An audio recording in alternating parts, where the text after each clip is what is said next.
Hi everyone, स्वागत है आपका अपने चैनल नवीन्स वर्चुअल क्लासरूम में।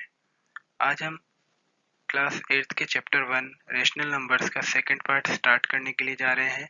इससे पहले हमने पार्ट फर्स्ट में देखा था कि रेशनल नंबर्स क्या होते हैं। हमने ये भी डिस्कस किया था कि positive rational number, negative rational numbers क्या होते हैं। इसके बाद हमने ये देखा था कि कैसे हम दो रेशनल नंबर्स को प्लस कर सकते हैं, कैसे हम उनका एडिशन सॉल्व कर सकते हैं यदि उनके डिनोमिनेटर्स की वैल्यू सेम है। आज का जो हमारा पार्ट 2 होगा सेशन में, तो बेसिकली आज के सेशन में हम क्या डिस्कस करेंगे। पहले तो हम रिवाइज करेंगे कि रेशनल नंबर्स क्या होते हैं। उसके बाद हम एक क्वेश्चन सॉल्व करेंगे जिसके अंदर दोनों रेशनल नंबर्स का एडिशन करना है जिनमें डिनोमिनेटर सेम है। और उसके बाद हम आज का जो मेन टॉपिक है कि कैसे हम दो रेशनल नंबर्स को प्लस कर सकते हैं यदि उनका डिफरेंट डिफरेंट डिनोमिनेटर वैल्यू होता है। तो स्टार्ट करते हैं आज का सेशन और चलते हैं नेक्स्ट स्लाइड पे। जैसा कि हमने डिसाइड किया था कि अभी हम पहले रिवाइज करेंगे कि व्हाट आर रेशनल नंबर्स। तो रेशनल नंबर्स बेसिकली हम देखते हैं हमारी स्क्रीन पे a अपॉन बी की फॉर्म में होते हैं। a यहाँ पर न्यूमरेटर कहलाएगा, b यहाँ पर डिनोमिनेटर कहलाएगा। अब बात करते हैं कि a और b एक्चुअल में होते क्या हैं। तो a और b बेसिकली कोई भी नंबर हो सकता है जो कि पॉजिटिव नंबर भी हो सकता है, नेगेटिव नंबर भी हो सकता है। टेक्निकली अगर मैं बात करूँ तो a और b इंटीजर्स हैं और ये इंटीजर्स पॉजिटिव भी हो सकते हैं, नेगेटिव भी हो सकते हैं। बेसिकली एक चीज़ हमें ये भी ध्यान रखनी पड़ेगी कि यहाँ पर जो डिनोमिनेटर है यानी कि जो b है वो कभी भी ज़ीरो नहीं हो सकता। इसके कुछ एग्जांपल्स हैं जो हम देखें तो नीचे की लाइन में 5/7 -12/55 12/-55 0 1। तो ये जो सर्कल से मैं आपको डिनोट करने की कोशिश कर रहा हूँ ये बेसिकली रेशनल नंबर्स के ही एग्जांपल है। 0 भी एक रेशनल नंबर होता है, 1 भी एक रेशनल नंबर होता है। क्योंकि इनके अपॉन में कुछ भी नहीं है तो अगर हम इनके अपॉन में 1 कंसिडर करें, 1 अज्यूम कर लें तो ये एक रेशनल नंबर की कैटेगरी में आएंगे।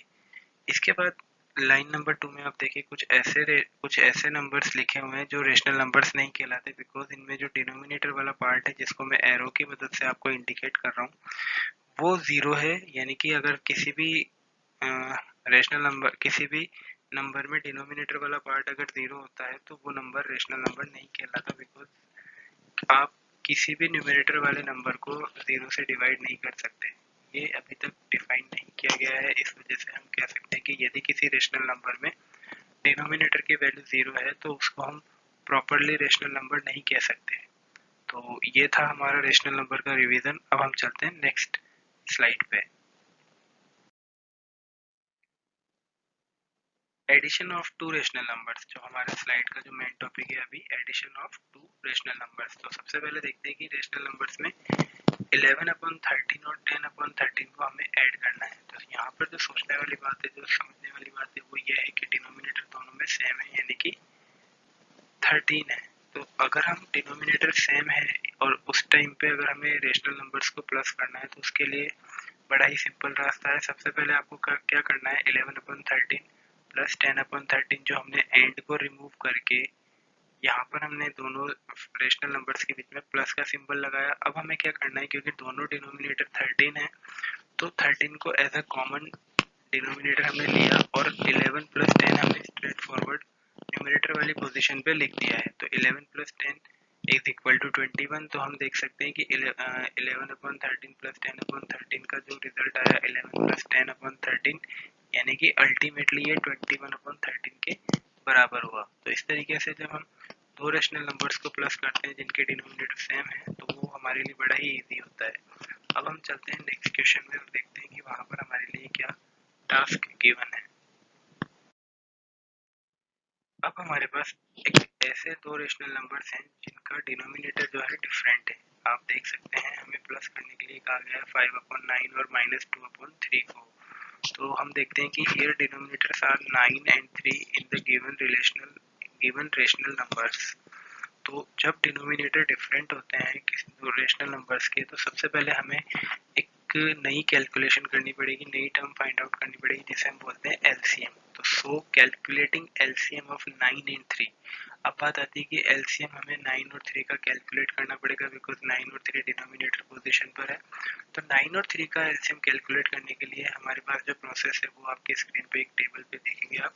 हमने सबसे पहले 9 और 3 लिख दिया है। अब 9 और 3 को हम क्या करते हैं, सबसे पहले 3 से डिवाइड करते हैं, बिकॉज 3 की टेबल में 9 भी आता है और 3 की टेबल में 1 भी आता है। तो 3 की टेबल में जो 9 है वो 3 टाइम आया, 3 की टेबल में ही जो 3 है वो 1 टाइम आया। अब जो नीचे की लाइन है यानी कि 3 और 1 है, उसको भी हमें आगे तक कंटिन्यू करना है एलसीएम फाइंड आउट करने के लिए। तो वापस हमने 3 को ही यूज किया, 3 से हमने जब 3 को डिवाइड किया तो हमारे पास 1 आया, और 3 से हम 1 को डिवाइड नहीं कर सकते तो 1 आगे फॉरवर्ड कर दिया गया है। इस तरीके से हम देखते हैं कि जो हमारा एलसीएम आएगा वो सर्कल में जो 3 2 टाइम्स लिखा हुआ है, अगर हम उन दोनों को मल्टीप्लाई करते हैं यानी कि 3 मल्टीप्लाई 3 तो वो 9 के बराबर होगा। इस तरीके से जो एलसीएम आएगा वो हमारा 9 होगा। अब हम परफॉर्म करते हैं एडिशन ऑफ 5/9 एंड -2/3। तो इसके लिए सबसे पहले क्योंकि हमने एलसीएम निकाला है 9, तो हमने 9 को डिनोमिनेटर पोजीशन पे रखा। अब अगर हम फर्स्ट रेशनल नंबर की बात करें तो यहाँ पर क्योंकि डिनोमिनेटर पोजीशन पर 9 है, तो जब हम इस 9 को एलसीएम वाले 9 से डिवाइड करें, आप ध्यान से सुनिए, जब हम 5/9 फर्स्ट रेशनल नंबर का जो डिनोमिनेटर है उसके और एलसीएम वाले 9 के बीच में डिवीजन करें तो हमारे पास आएगा 1, और उस 1 को हमने न्यूमरेटर वाला जो 5 है उससे जब हमने मल्टीप्लाई किया तो हमने लिखा है 5 मल्टीप्लाई 1, फिर प्लस सिंबल आ गया। उसके बाद सेकंड रेशनल नंबर की बारी है जिसमें डिनोमिनेटर पे लिखा गया है 3। इस 3 को हमने क्या किया, 9 से डिवाइड किया तो हमारे पास रिजल्ट आया 3, और उस 3 को फिर हमने क्या किया, सेकंड रेशनल नंबर का जो न्यूमरेटर है उससे मल्टीप्लाई किया तो हमने वही चीज यहाँ लिखी है 3 मल्टीप्लाइड बाय -2। इस तरीके से हमारा जो कैलकुलेशन है वो आगे हम कैरी फॉरवर्ड करते हैं तो हम देखते हैं कि 5 मल्टीप्लाई 1 तो 5 हो जाएगा और प्लस सिंबल आएगा आगे, फिर 3 मल्टीप्लाई -2 की वैल्यू -6 हो जाएगी जो कि हमने लिखा है। अब हम देखते हैं कि 5 एज इट इज है, बट प्लस माइनस जो है सिंबल, प्लस और माइनस दोनों मिलकर के माइनस में कन्वर्ट हो जाएंगे, because plus minus is equal to minus होता है। आप देख सकते हैं कि जब हम प्लस और माइनस साथ में लेते हैं तो वो माइनस में कन्वर्ट हो जाता है। तो हम देखते हैं कि 5 और 6 के बीच में जो डबल साइन थे प्लस और माइनस के, वो अब माइनस में कन्वर्ट हो चुके हैं। तो 5 - 6 हमारा जो है वो -1/9 हो जाएगा, बिकॉज यहाँ पर 5 और 6 में जो बड़ी वैल्यू है वो 6 है और 6 का जो सिंबल है वो माइनस है। इस वजह से जो क्वेश्चन हमें गिवन था उसका जो फाइनल आंसर है वो आएगा -1/9। तो हमने देखा कि जब डिनोमिनेटर डिफरेंट होते हैं दो रेशनल नंबर्स के बीच में तो हमें सबसे पहले उन डिनोमिनेटर्स का एलसीएम फाइंड आउट करना पड़ेगा। एलसीएम फाइंड आउट करना हमने प्रीवियस क्लासेस में भी पढ़ा है और यहाँ पर भी हम बेसिकली एलसीएम निकाल सकते हैं। हमने 9 और 3 को कंटिन्यूअस टेबुलर फॉर्म में लिखा, फिर हमने उसको ऐसी टेबल से डिवाइड करने की कोशिश की जो 9 को भी डिवाइड कर दे और 3 को भी कर दे। तो हमने देखा कि 3 की टेबल में 9 भी आता है और 3 भी आता है, तो 3 की टेबल में 9 3 टाइम आया और 3 की टेबल में 3 1 टाइम आया। इसके बाद हमने 3 को अगेन 3 से डिवाइड किया तो ये हमने 1 रिजल्ट में मिला और 1 आगे कैरी फॉरवर्ड हो गया। तो एलसीएम निकालने के लिए बेसिकली हमने 3 से 3 को मल्टीप्लाई किया। तो आप देखेंगे जब हमने 3 से 3 को मल्टीप्लाई किया तो हमारा 9 आएगा। तो इस तरीके से हमारा डिनोमिनेटर डिफरेंट होने के केस में जो एडिशन करना था रेशनल नंबर्स को वो कंप्लीट हुआ। अब चलते हैं नेक्स्ट क्वेश्चन पे। अब हमारे सामने क्वेश्चन नंबर 3 में आप देखिए -9/4 और 5/11 को प्लस करने के लिए कहा गया है। तो यहाँ पर जो डिनोमिनेटर है बेसिकली डिफरेंट है 4 एंड 11। सबसे पहले हमने इन दोनों का एलसीएम फाइंड आउट किया, तो एलसीएम ऑफ 4 एंड 11 अगर हम निकालें तो 4 और 11 मैंने अंडरलाइन करके आपको टेबुलर फॉर्म में दिखाया। सबसे पहले क्योंकि यहाँ पर प्रॉब्लम ये है कि 4 और 11 कोई सी भी ऐसी टेबल नहीं है जिसमें ये दोनों आते हैं, तो हम 1 बाय 1 इनको डिवाइड करते हैं। सबसे पहले हम 4 को डिवाइड कर लेते हैं, 4 से तो 1 आ गया, 11 एज इट इज हमने नोट कर दिया बिकॉज 4 की टेबल में 11 नहीं आता। फिर 11 को हमने लिया तो 1 तो एज इट इज आ गया और जो 11 था 11 से डिवाइड हो जाएगा 1 टाइम। तो इस तरीके से एलसीएम आएगा 4 मल्टीप्लाइड बाय 11 that is 44।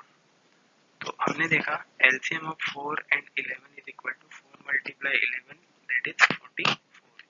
अब हम -9/4 और 5/11 का एडिशन परफॉर्म करेंगे। तो हमने क्या किया, डिनोमिनेटर पोजीशन पे 44 को लिया, अब फर्स्ट रेशनल नंबर यानी कि जो -9/4 है उसके डिनोमिनेटर 4 से हमने 44 को डिवाइड किया।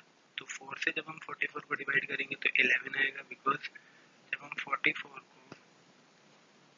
4 से कट करेंगे तो 4 से ये सिंपली कट हो जाएगा और 11 आंसर देगा। उस 11 को हमने फर्स्ट रेशनल नंबर के जो न्यूमरेटर वाला पार्ट है उससे मल्टीप्लाई किया, यानी कि -9 मल्टीप्लाइड बाय 11। फिर हमने प्लस किया, फिर हमने सेकंड रेशनल नंबर का जो डिनोमिनेटर पार्ट है 11 उसको 44 से डिवाइड किया, तो 11 की टेबल में 44 4 टाइम आता है, और उस 4 को हमने जब 5 से मल्टीप्लाई किया तो हमने लिखा 5 मल्टीप्लाई 4। अब हम इसी कैलकुलेशन को आगे कंटिन्यू करते हैं, तो -9 is multiplied by 11 is equal to -99, 5 is multiplied by 4 is equal to 20। तो हम देखते हैं -99 प्लस 20 हमारे पास कैलकुलेशन आई, जिसको हम सॉल्व करते हैं तो -99 से 20 का मतलब ये हुआ कि 99 से हमें 20 को माइनस करना है, यानी कि 79 आया। और माइनस हमने 79 के आगे इसलिए लगाया बिकॉज 99 और 20 में जो बड़ी वैल्यू है वो 99 है, जिसके आगे माइनस का सिंबल लगा हुआ है। तो माइनस का सिंबल क्योंकि बड़ी वैल्यू के साथ में है कैलकुलेशन का, तो जो बड़ी वैल्यू होती है उसी का सिंबल हम फाइनल रिजल्ट में भी बेसिकली यूज करते हैं। तो -79/9 हमारे क्वेश्चन का फाइनल आंसर होगा।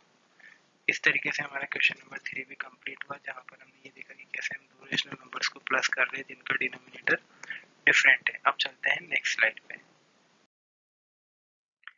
यहाँ पर भी सेम क्वेश्चन है, 7/9 प्लस -11/3।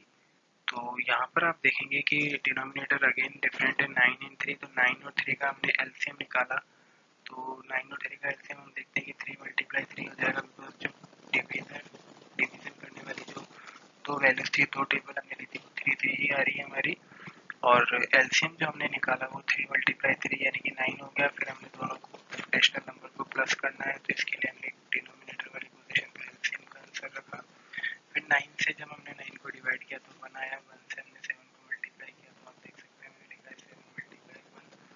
फिर 3 से 9 जो कि सेकंड रेशनल नंबर का डिनोमिनेटर पार्ट है, 3 से जब मैंने 9 को डिवाइड किया तो 3 आया। 3 से मैंने -11 को मल्टीप्लाई किया, -11 मल्टीप्लाइड बाई 3। 7 मल्टीप्लाई 7 यानी कि 7 मल्टीप्लाई बाई 1 7 के बराबर होगा, -11 मल्टीप्लाई 3 -33 के बराबर होगा, और दोनों के बीच में प्लस एज इट इज आ रहा है। लेकिन अब जब हम आगे देखते हैं तो 7 की जगह आ गया, बट प्लस माइनस माइनस हो गया और 33 अपनी जगह आया, यानी कि 33 और 7 के बीच में जो प्लस माइनस है वो माइनस में कन्वर्ट हो गया। अब 7 माइनस 33 हमारे पास इक्वेशन है, तो 7 माइनस 33 का मतलब अगर हम बात करें तो -26 आएगा, यानी कि 33 में से हमने 7 को ही माइनस किया है, बट जो 26 रिजल्ट आया उसके आगे माइनस इसलिए लगाया बिकॉज इस 7 और 33 में जो बड़ी वैल्यू है वो 33 है, जिसके आगे माइनस का निशान लगा हुआ है। तो इस तरीके से जो हमारा रिजल्ट आएगा -26/3 आएगा। तो इस तरीके से आज हमने बेसिकली टू रेशनल नंबर्स को ऐड करना सीखा जिनके डिनोमिनेटर्स हमारे डिफरेंट है। आगे के सेशन में भी हम इसी तरह सॉल्यूशंस फाइंड आउट करेंगे, दो या दो से ज़्यादा रेशनल नंबर्स को कैसे हम सिंप्लीफाई कर सकते हैं, प्लस कर सकते हैं। तब तक के लिए thank you so much, good bye.